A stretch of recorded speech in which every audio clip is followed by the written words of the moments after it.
Yo voy a comentar en relación a si hay algo más allá de la tabla de ARSNet. Y así como lo comentó el doctor Uriel, que me da mucho gusto que haya presentado de manera previa, en donde yo personalmente lo puedo decir antes de comenzar, no estoy muy de acuerdo en varios puntos que él comenta. Porque además, lo sabemos, porque lo hemos comentado ya un montón de veces y nos es interesante presentar este punto, ¿no? En la selección de PIB. Yo creo que hemos ocupado de manera práctica en nuestro centro, en donde estuvimos trabajando durante un buen tiempo, varios métodos para poder seleccionar PIB. Realmente, cuando nosotros observamos este tipo de imagen, a lo que buscaríamos cuánta presión positiva para abrir alvéolos. Realmente me parece que podría ser algo tan simple como poder decir, ponle el PIB que sea y no tienes ningún problema. Puedes utilizar la tabla de ARSNet y que me parece que tiene más un componente de tipo de promedio, de tipo estadístico, más que un componente fisiopatológico. Y como a mí me gusta un poco más el hecho de pegar un poco esa parte de fisiopatología y con estudios clínicos también, pues bueno, comentaré algunos aspectos de los cuales están aquí, ¿no? Entonces, este tipo de imágenes son las que tenemos que tratar. Esta es una imagen de un paciente que tuvimos, probablemente haya sido, yo digo que probablemente fue el primer paciente con neumonía H1N1, con una necropsia que hicimos en México. Y se imaginarán realmente, para ese tiempo, cuando tuvimos la epidemia, pues nadie quería hacer nada absolutamente. Tuvimos la fortuna que la gente de patología que trabajaba con nosotros, después de tener todas las medidas de protección así enormes, recuerdo cómo hicieron todo esto, y me presentan la histología de lo que era el H1N1 contra lo que nosotros estábamos tratando de manera convencional. Y veíamos este tipo de imágenes. Cuando uno ve este tipo de estudios, se encuentra y tiene los estudios clínicos y tiene uno también a los estudios también controlados y aleatorizados, y también tengo los estudios de patología. Ahora tengo que pensar de manera diferente. A mí este estudio, y solamente hablando de pulmón, porque tenía muchas más cosas este paciente, pero nos encontramos que bueno, toda la histología que de manera convencional se tiene está perdida totalmente. Se tiene un edema intersticial de manera importante, con ocupación alveolar. De hecho, aquí solamente tiene algunas imágenes que se encuentran con algunos espacios aéreos, pero realmente muy engrosados. Con todos estos puntos que ven, alcanzan a observar al fondo de manera oscura. Son linfocitos, ningún solo neutrófilo, que es como es la neumonía viral. Y bueno, este paciente, pues bueno, yo pienso que cuando le demos PIB, si le damos a través de una tabla de ARSNet, probablemente no va a ser lo más fácil para poder mejorar al paciente. No lo sé, porque además comentaré otro componente que pienso que es importante también. Entonces, en lo que están viendo todo esto, nosotros en el centro donde estábamos, está la tabla de ARSNet, pero tratamos de buscar un método muchísimo más exacto para conocer el PIB que un paciente pudiese necesitar. Y entonces echamos a andar varios métodos, los utilizábamos y de hecho podíamos seleccionar hasta el ventilador que necesitamos para ese paciente en particular. No todos los ventiladores eran para todos los pacientes. Pensábamos que a lo mejor, tratando de proteger muchísimo más a cada paciente, de ahí que conociéramos muchísimo más las condiciones de cada uno de ellos.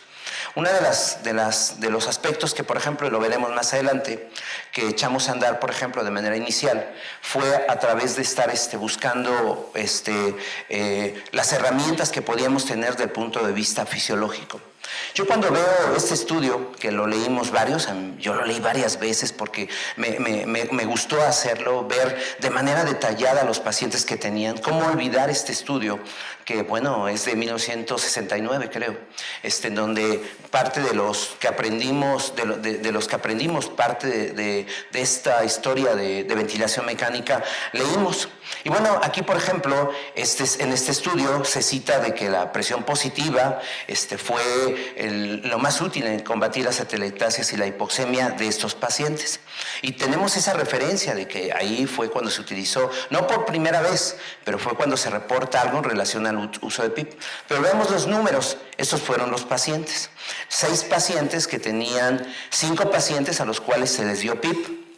Y la sobrevida, 3 de ellos, de estos pacientes, vivieron en relación a 5 de los que se les dio PIP, 40% de mortalidad. Contra estos 7 a los cuales no se les dio PIP, de 2 contra 7 y 71% de mortalidad. De ahí después empezaron a aparecer el hecho de estar utilizando PIP y seguirlo utilizando hasta la actualidad. Yo preguntaría al doctor Uriel Chavarría si existe un estudio clínico controlado, aleatorizado de utilizar PIP y no utilizar PIP. Porque realmente la evidencia que nosotros tenemos es esta, y no lo íbamos a hacer porque además sería en contra estaría en contra de manera ética, no haría un estudio donde no quitara el PIP del paciente. Pero bueno, esta parte me hace pensar entonces que estamos utilizando también algunos otros aspectos que son importantes también, en donde bueno, creo que la evidencia era tan importante en relación a la sobrevida. Y luego tenemos un aspecto en relación a la definición, en donde se agrega una cierta cantidad de PIP para evaluar, para decidir que, bueno, el paciente se encuentra en un grado de afección pulmonar. Esto me parece que es importante porque no todos los pacientes se deben de tratar igual. Los pacientes tienen cierto grado de daño, como el paciente que de manera inicial les comentaba. Si tengo un paciente además de manera inflamatoria, inflamación leve y no tiene tanto problema, seguramente pues una tabla de ARSNet me podría funcionar de manera perfecta. Es más, podría adelantar que en general, haciendo más o menos lo de la literatura, yo creo que más del 90-95% de los pacientes podrían ser tratados con una tabla de ARSNet. Entonces, miren que estoy comentando que no tendría mayor problema en pensar que si funcionaría la tabla de ARSNet. ¿Por qué? Bueno, porque seguramente tengo pacientes con una afección menor. La pregunta sería si al cambiar el nivel de PIP, cambiaría también la mortalidad. Miren, en estas guías que aparecen de la Sociedad Torácica y de Cuidados Intensivos, donde participan varias sociedades, una publicación que fue hecha pues, recientemente, el año pasado, ellos ponen ahí varios tratamientos. Lo pongo exactamente como aparece ahí. Algunas cosas no estaré de acuerdo, pero aparece ahí, por ejemplo, bueno, de todo lo que debe de tratarse y la ventilación protectora. Ponen de que la ventilación protectora debería de ser de 4 a 8 mililitros por kilogramo de peso predicho. Así aparece. Yo por lo menos creo que seguramente esto puede generar algo interesante porque no es el volumen corriente que nosotros hemos estado aconsejando por lo menos en el curso. Pero quiero decirles que, bueno, un grupo de expertos se sentó a ver la evidencia de lo que existía en la literatura y que, bueno, ante la evidencia así lo tendrán que poner. A lo mejor alguien va a utilizar 8 y puede decir de que está en lo correcto. Situación que seguramente pensamos que no, y sobre todo con los conceptos de ventilación ultraprotectora, creo que esto se alejaría muchísimo más de eso. Entonces, ¿para quién aplicaría esto? A mí me parece que hay una gran diferencia entre utilizar 4 y utilizar 8. Creo que es una enorme diferencia, por lo cual entonces pienso que no a todos los pacientes se les debe tratar igual. Hay algunos pacientes a los cuales yo debo de definir que se encuentran más graves y entonces sí tendría que utilizar un valor o una terapia completamente diferente.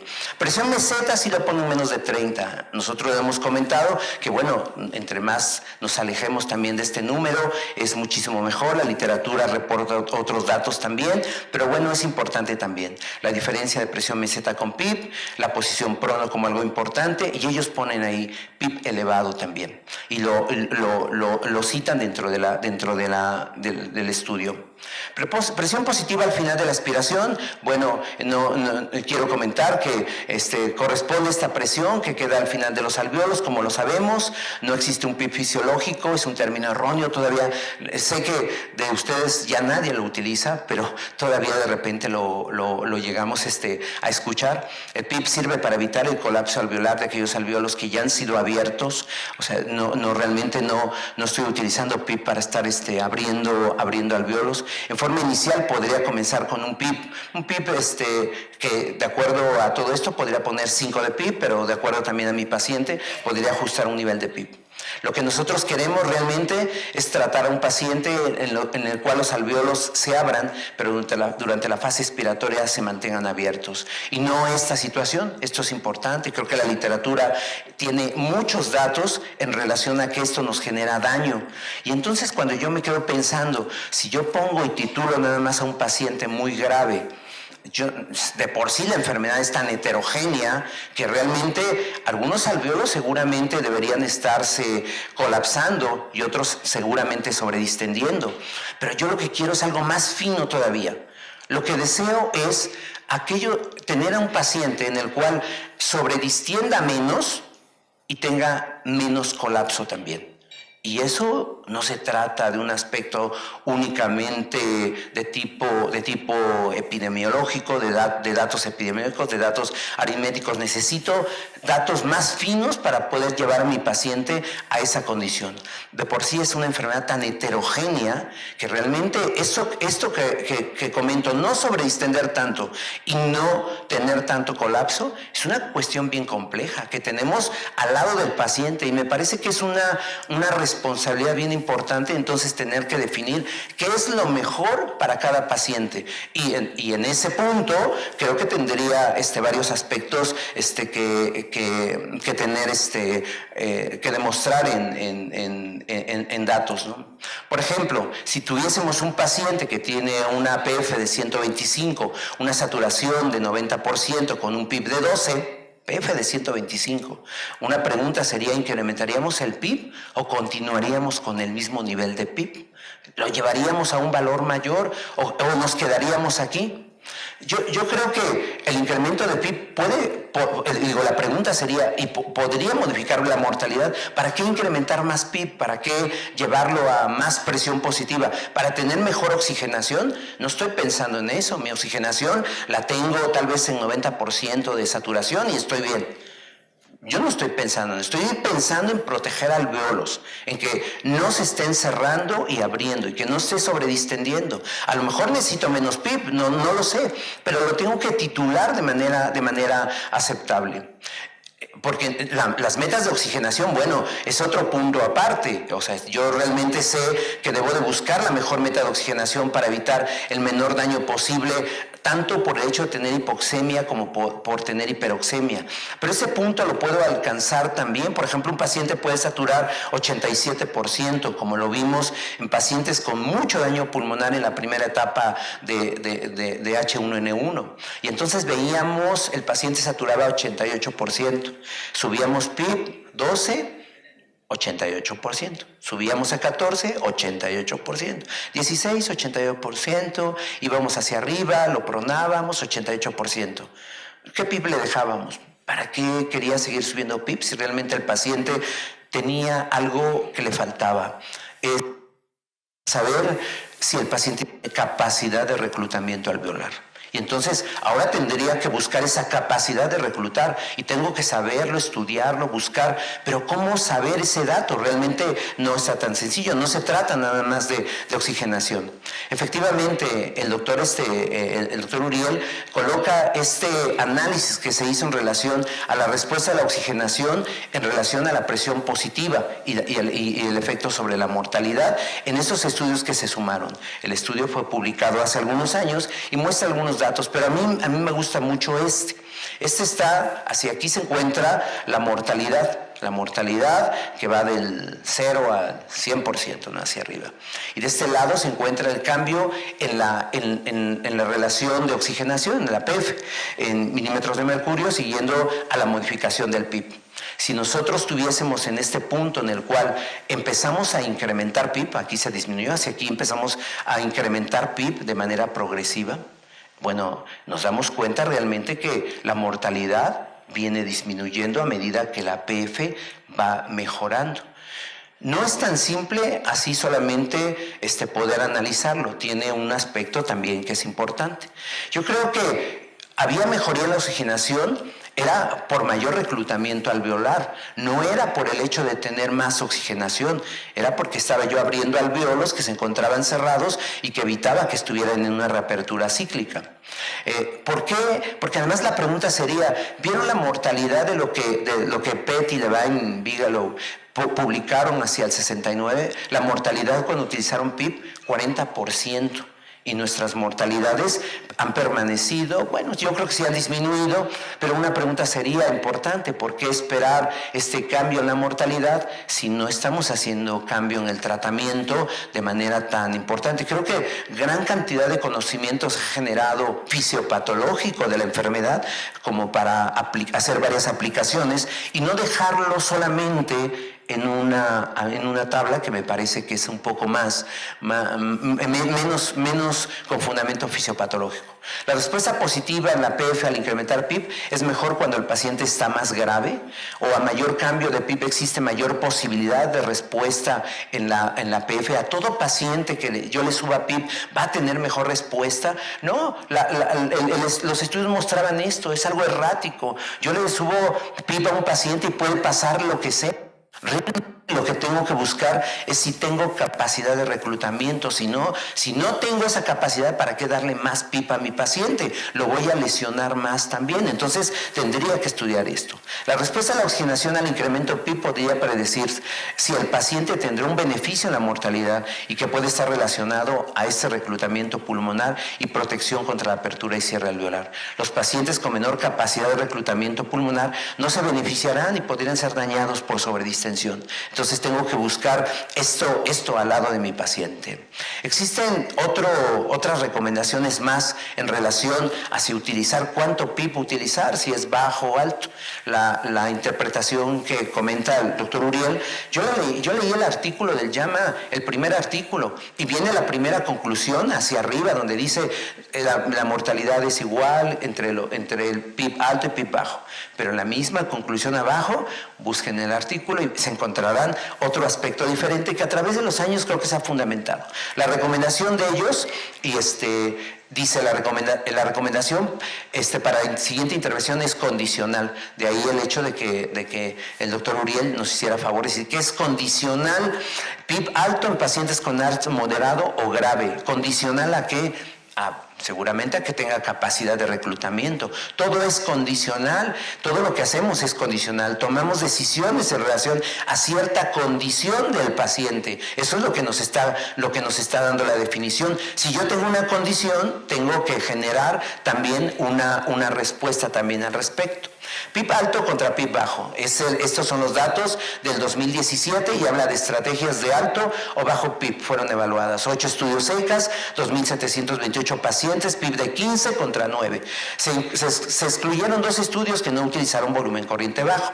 No hubo diferencias significativas en mortalidad para pacientes que utilizaron PIB alto contra PIB bajo. 6 estudios contra 2.580 pacientes. Un riesgo relativo de 0.91 con un intervalo de confianza pues que se encuentra de 0.80 a 1.03. PIB alto no fue asociado con diferencias significativas en barotrauma ni nueva disfunción orgánica. La oxigenación fue significativamente mayor en pacientes aleatorizados a recibir mayor PIB, lo cual significaba, está bien, el PIB me da más oxigenación, pero no necesariamente me da mejor sobrevida. Hasta ahí está perfecto, lo leo bien, pero entonces cuando me voy a lo condicional, a la condición a la cual sí podría generar una diferencia, entonces en ese mismo estudio se evalúan 3 estudios ya solamente, 3 estudios clínicos teorizados de PIB alto contra PIB bajo. En ellos, pacientes con ARDS moderado a grave, es decir, con una PF menor de 200 y aleatorizados a recibir PIB alto, tuvieron significativamente menor mortalidad. Sus riesgos relativos están 0.9, con un intervalo de confianza de 0.81 a 1.0. La diferencia, esto así viene en el artículo, y son gente de estadística que se dedica a ello. Y además, porque, pues bueno, los autores solamente se encuentra ahí la doctora Débora Cook, que todavía participó en parte del análisis, dice, sin efecto entre pacientes con ARDS leve comparados con ARDS moderado a grave. Por ejemplo, los de ARDS leve, si le incremento el PIB de manera progresiva, fíjense nada más lo que tengo de intervalos de confianza, 0.91 a 0.83, aun cuando tengo significancia estadística, pero el intervalo de confianza me dice que no, pues no lo podría hacer, no es algo que sería del todo correcto. Importantes cambios en PIB influirán en la presión meseta inspiratoria. El clínico deberá considerar el riesgo y beneficio del paciente individual al incrementar PIB cuando la presión meseta sea igual o mayor a 30, lo cual implica la parte condicional. Es importante desarrollar y validar herramientas para evaluar capacidad de reclutamiento, identificando a aquellos pacientes que se beneficiarán con un nivel mayor de PIB. Y entonces esta tabla que hace años la vimos, dijimos, bueno, ¿cómo hacer? ¿Cómo tener ARDS leve, moderado y grave? Que vamos agregando siempre ventilación protectora con volumen corriente. Algunos vamos a seleccionar hacia el hecho de tener un diferente nivel de PIB o no, hasta llegar a algo más. Nosotros es la tabla de ARDSNet que ya comentó el doctor Uriel Chavarría y que respetamos mucho porque los números están ahí. Yo pienso que más del 90 y tantos % de los pacientes pueden ser tratados con la tabla de ARDSNet, pero pacientes más graves seguramente sería algo diferente. La curva de volumen-presión que la utilizamos cuando el paciente llegaba, empezábamos a ver cuánta cantidad de presión podría tener en relación al punto de inflexión que tenía la curva de presión-volumen. Lo hicimos muchas veces. Yo creo que de manera inicial para ver cómo se encontraba el paciente, los números no existen números así tan claros, donde de acuerdo con el doctor, donde dice que, pues bueno, no por tener un punto de inflexión y poderlo saber, voy a saber titular exactamente el PIB, pero bueno, existían estudios previos en donde veíamos mayor reclutamiento de pulmones cuando esto se iba incrementando en relación a través de una curva de volumen-presión también, y entonces empezamos a tener cada vez muchísimo más. De hecho, el reclutamiento puede seguir aun cuando se encuentre el paciente en esta parte de la curva también, que era algo también importante. Distensibilidad, nos gustó mucho distensibilidad como una herramienta al lado del paciente, en donde nosotros lo que hacíamos pues era medir, aplicar PIB a diferentes PIB, veíamos el volumen corriente, veíamos la presión meseta y veíamos la mejor distensibilidad, y donde el paciente tuviera una distensibilidad mayor, sabíamos que entonces el volumen corriente que recibía no estaba generando más presión, pero llegaba un momento en el que la presión bajaba, y entonces decíamos, y aun cuando tenía más PIB, entonces nos quedábamos en ese PIB en donde teníamos este grado de distensibilidad. Capacidad residual funcional, lo vieron también ayer, vieron el fundamento perfecto, nos gusta capacidad residual funcional. En el centro donde estamos está haciendo más capacidad residual funcional. Creo que nos está dando datos importantes en relación a esto, y que además tiene fundamentos fisiológicos diferentes, el hecho de poder estar aplicando esto y poder decir en relación a qué niveles de PIB, en donde tengo mi mejor volumen corriente o mi mejor capacidad residual funcional para poderlo aplicar. No olvidamos nunca prono y la presión transpulmonar. Aprendimos de presión transpulmonar varios aspectos. Pondré el ejemplo ejemplos tantos que teníamos. Esta imagen no sé qué le sucedió, pero bueno, a pacientes que, por ejemplo, un paciente que tiene una presión transpulmonar menor de 7, esto lo hicimos con cierta frecuencia. El paciente tenía presión expiratoria transpulmonar menor de 7 y ya le habíamos dado PIB, habíamos llegado a 16, 17, 18, 19 de PIB, ya no ocupábamos tanto PIB, y de repente en 19 de PIB el paciente seguía con oxigenación baja. ¿Qué hicimos? Lo veíamos desaturado, 85, pensábamos que algo no estaba bien. Lo que hacemos con el paciente, bueno, esas son las imágenes del paciente, guiado con presión transpulmonar. Le colocamos el catéter para evaluar presión transpulmonar y nos encontramos lo siguiente. Fíjense que esta es una de las tantas imágenes, pero es demostrativa para lo que sucedía. El paciente se encuentra, esto que está aquí es presión transpulmonar y este valor que está aquí, está debajo de la línea, está por debajo del 0. Es una presión transpulmonar inferior a 0. Y entonces tiene 15 de PIB.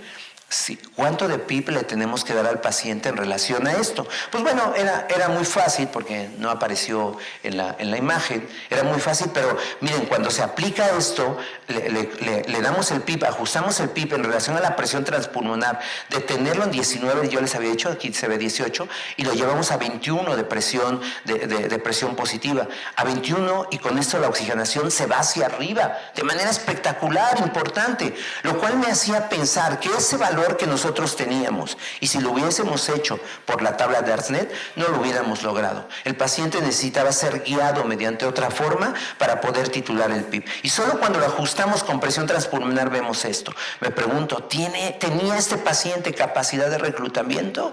Yo creo que mucho. Sin embargo, dependía el hecho de tener que titular de una forma diferente, ¿no? Esto es un tema que me gusta mucho, no más pongo el título porque el doctor, el experto y que es Enrique, me parece que tiene datos súper importantes de todo esto, ¿no? La ventilación mecánica es un método de soporte mientras se corrige el problema original, PIB para mantener alvéolos abiertos, es importante valorar la capacidad de reclutamiento. Existen diversas técnicas, sin lugar a dudas debemos tener un método uniforme en cada unidad y agregaría también el hecho de que parte de todo esto sí tiene que ser evaluado con la evidencia para poder ser utilizado, ¿no? Muchas gracias.